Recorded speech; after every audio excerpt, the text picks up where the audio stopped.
I believe, is Quran talks about Archangel Gabriel. You are one of the angels sent by Allah subhanahu wa ta'ala.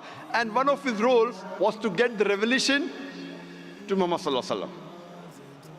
And many other roles he has got. So we believe in the Archangel.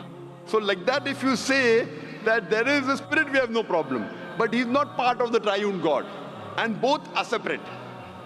The angel, the Archangel Gabriel is separate than Allah subhanahu wa ta'ala. And the spirit even mentioned in the Bible is separate than Allah subhanahu wa ta'ala. They aren't joined. This is the teaching of the church.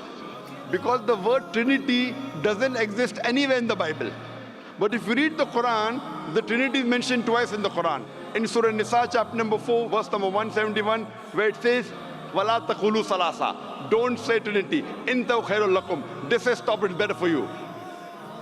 So Quran says, وَلَا تَقُولُوا ثَلَاثَةً. Don't say Trinity. And the same message is repeated in Surah Ma'idah, chapter number 5, verse number 73. It says, لَقَدْ كَفْرَ الَّذِينَ قَالُوا.